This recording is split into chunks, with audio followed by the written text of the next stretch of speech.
Hello, and welcome back to Grandpa English Channel, the place where you learn English through real conversations, real stories, and real life.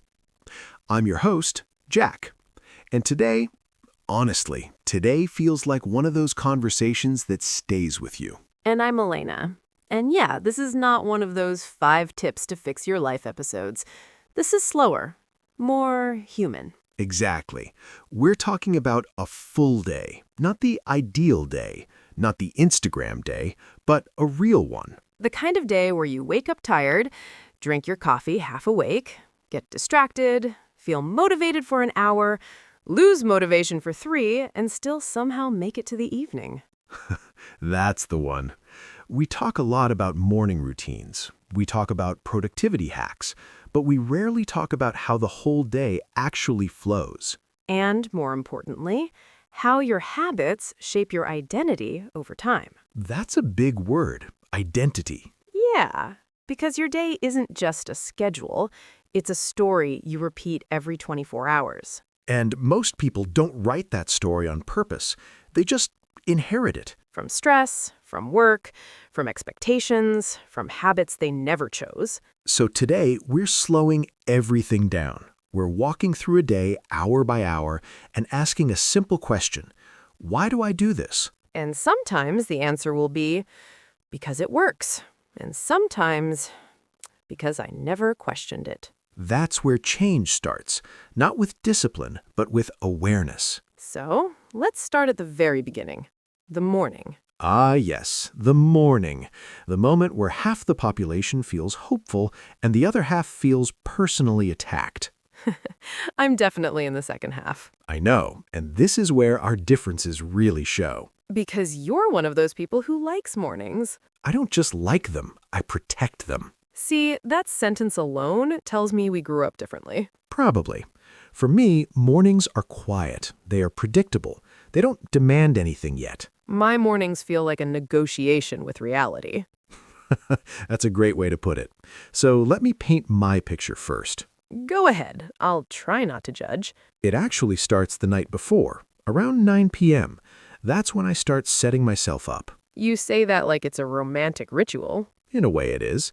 I lay out my workout clothes. I fill my water bottle and put it in the fridge.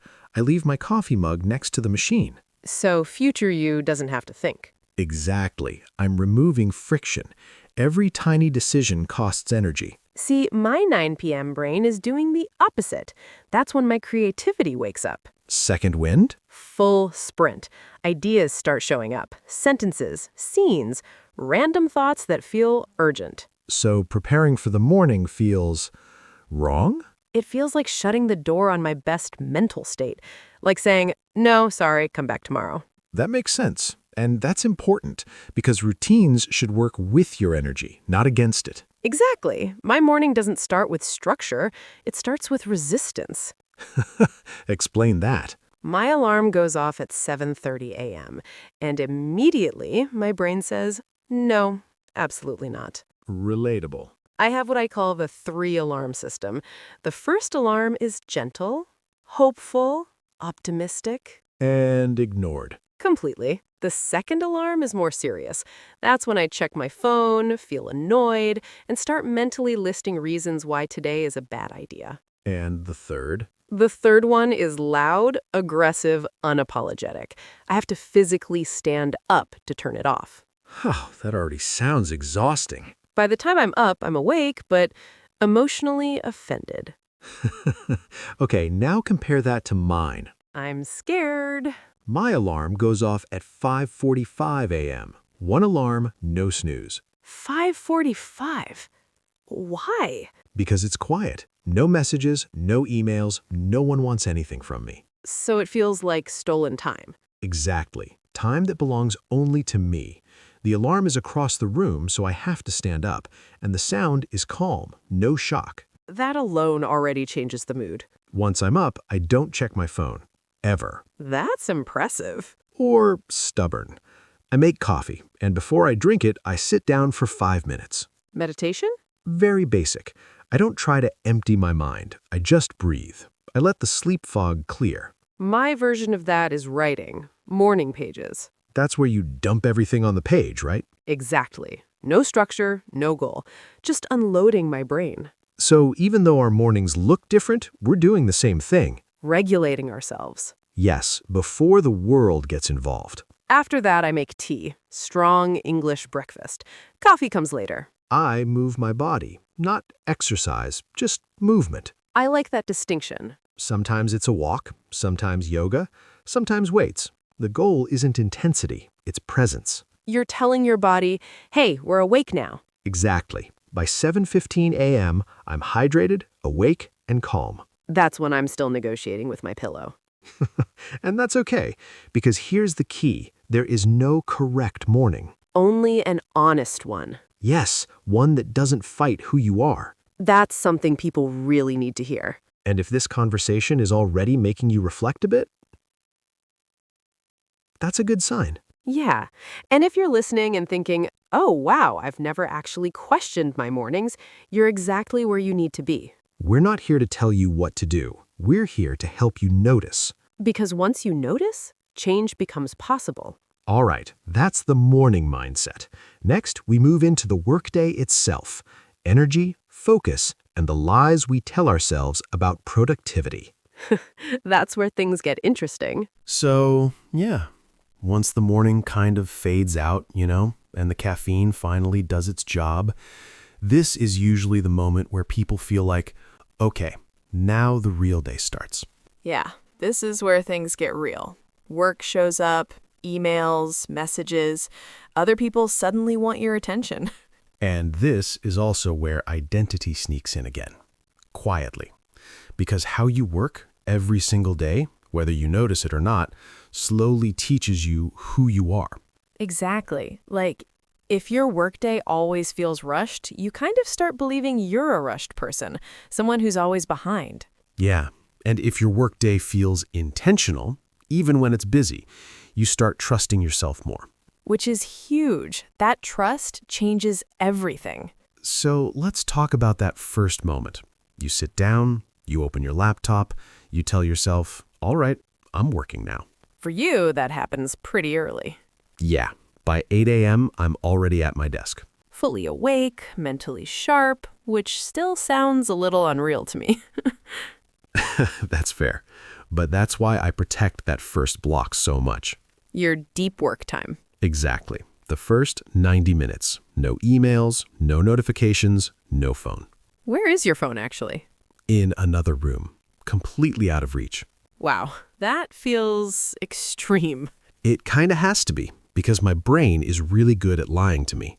It says, just check real quick. It'll take 2 seconds. And then suddenly it's half an hour later. Exactly. So from 8 to 9:30, I work on the hardest thing of the day. The thing you'd normally avoid. Yes, the task that needs real thinking, focus, energy. You're basically spending your best mental energy first. That's the idea, because willpower is limited and mine is strongest in the morning. See, my willpower doesn't even exist that early. It's still sleeping?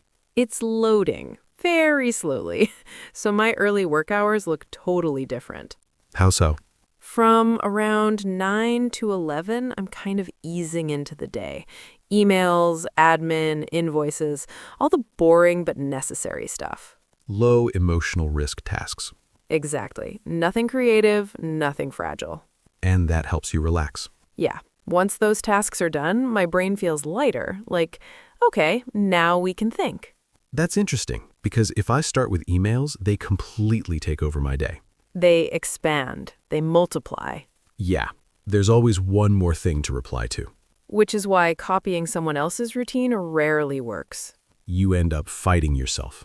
And then blaming yourself, which is unfair. Very. People think they lack discipline, but really they just lack alignment. Alignment is such a good word for this. Your energy, your tasks, your timing, they all need to match.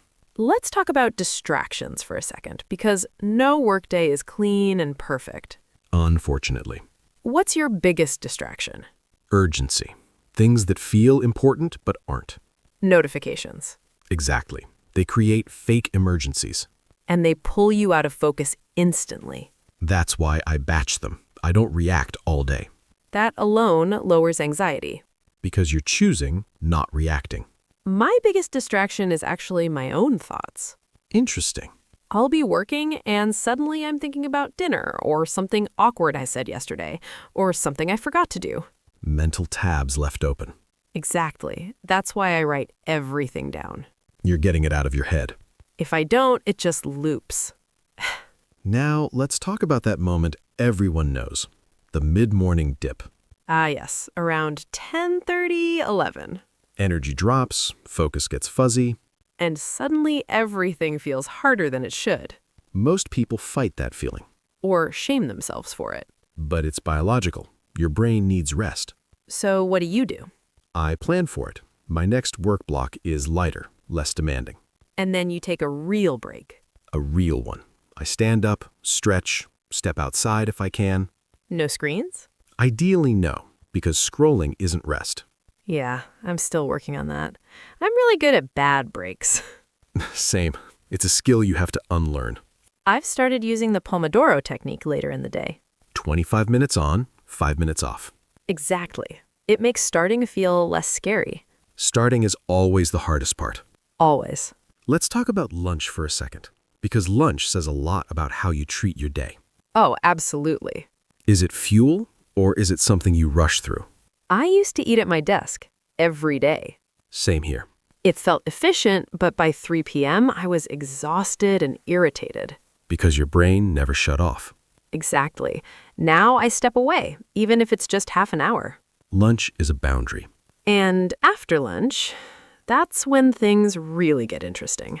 The afternoon. Energy drops, motivation fades. But expectations stay exactly the same. And that's where people get really hard on themselves. But the real question isn't when should I be productive? It's when am I productive? And am I respecting that? That's the work. So if you're listening right now and kind of nodding along, Yeah, take a breath. ask yourself one simple thing. When during my day do I feel most like myself? That answer matters more than any productivity hack. And we're still not done. Not even close. Next, we're talking about the afternoon slump, stopping work, and the guilt people feel when they do. That's where routines usually fall apart. And where the most important habits actually live. So, yeah, this is usually the part of the day where things start to feel kind of heavy, you know? Yeah. The afternoon has a very specific energy. It's not urgent like the morning, and it's not relaxed like the evening. It's that in-between zone. Exactly. Where your brain is like, I'm tired, but we're not done yet. And this is where a lot of people start judging themselves. Oh yeah, hard. They look at their energy dropping and think, what's wrong with me? Instead of asking, what does my body actually need right now? Which is usually not more pressure. No, it's usually the opposite. For me, the early afternoon, say 1 to 3 p.m., is not for deep creative work. Same. That's when I do medium-focused tasks. Calls, meetings, editing, stuff that needs attention but not magic. I like how you said not magic. Because real creativity needs space, and by that time, my brain is a little tired. Yeah, my brain feels like it's still working, but slower, less sharp. And that's normal. Completely normal. But people don't treat it like it is. They try to force productivity. And then feel guilty when it doesn't work. Let's talk about that guilt for a second. Yeah. The guilt of stopping, of slowing down, of saying, that's enough for today. Especially if you work for yourself. Exactly. There's no clear end time. So work just leaks into everything. And suddenly you're answering emails at 9 p.m. And thinking about work in bed. Which brings us to something really important. Stopping work is a skill. It really is, and most people were never taught how to do it. For me, the hard stop is around 4:30. That's early for a lot of people. It is, but I know myself. After that, my output drops fast. Same. If I try to push past that point, everything I write is kind of terrible. And then you waste energy fixing it later. Exactly. So stopping earlier is actually smarter. But emotionally, it doesn't always feel that way. No, it feels like you're being lazy. even when you're not. That's why I think shutdown rituals matter so much. Yes, they give you permission to stop. What does yours look like? It's simple. I review what I did, I write down tomorrow's top 3 priorities, then I close everything. Physically closing the laptop helps. A lot. It's like telling your brain, we're done now. I'm still learning that. I tend to just drift away from work. And then it follows you, Exactly. Into dinner, into conversations, into rest time. which isn't rest anymore. No, it's half rest, half stress. And that's exhausting. This is why evenings matter so much. Yeah, evenings aren't just free time. They're recovery time. And recovery isn't optional. For me, evenings are intentionally unproductive. I love that phrase. From about 5 to 7, I don't plan anything serious. No goals. No metrics, no output. Just being a person again. Exactly. Reading, cooking, talking, watching something light. Cooking is interesting because for some people it's relaxing, and for others it's stressful. For me, it's therapy. For me, it depends on the day. That's why I batch cook. Same.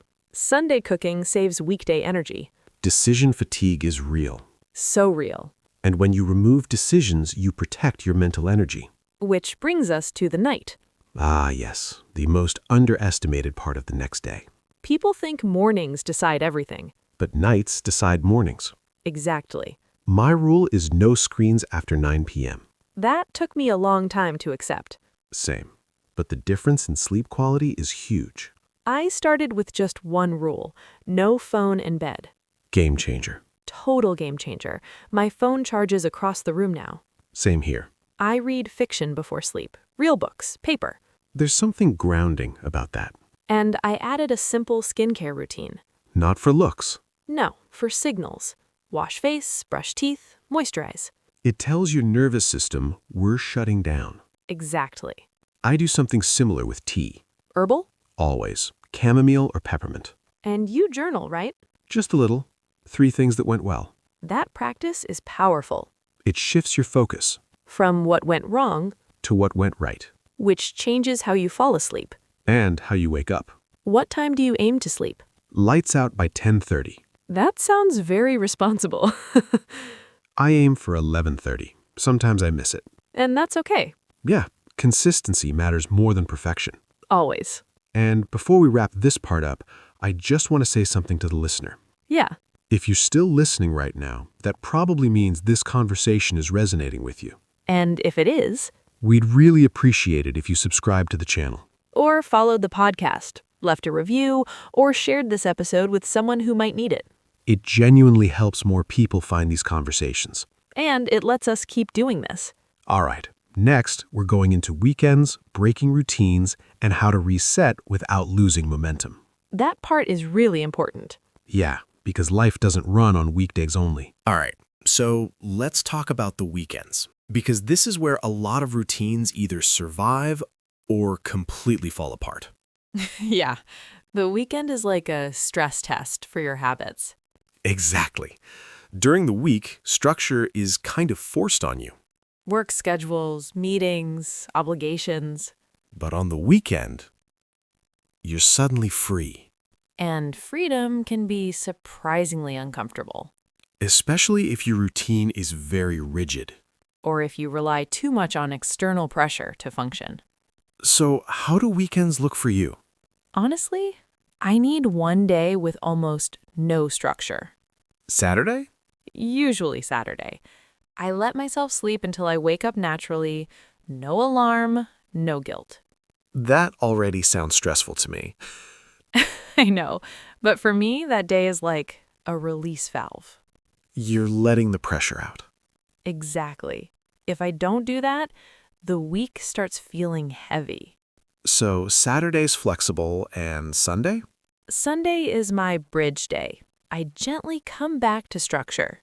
That's a great way to describe it. I'll plan the week, do some batch cooking, tidy up a bit, nothing intense. You're preparing your future self. Yes, without forcing it. I'm almost the opposite.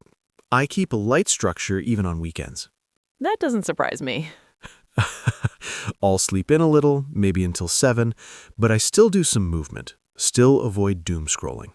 Because if you go completely off the rails, Monday feels brutal. that makes sense. So again, 2 approaches, both valid. And that's the theme of this entire conversation. There is no universal routine, Only a routine that fits you. and that fit can change over time. That's important. What worked 5 years ago might not work now. Your energy changes, your responsibilities change, Your priorities change, which means your routine should be flexible. not fragile.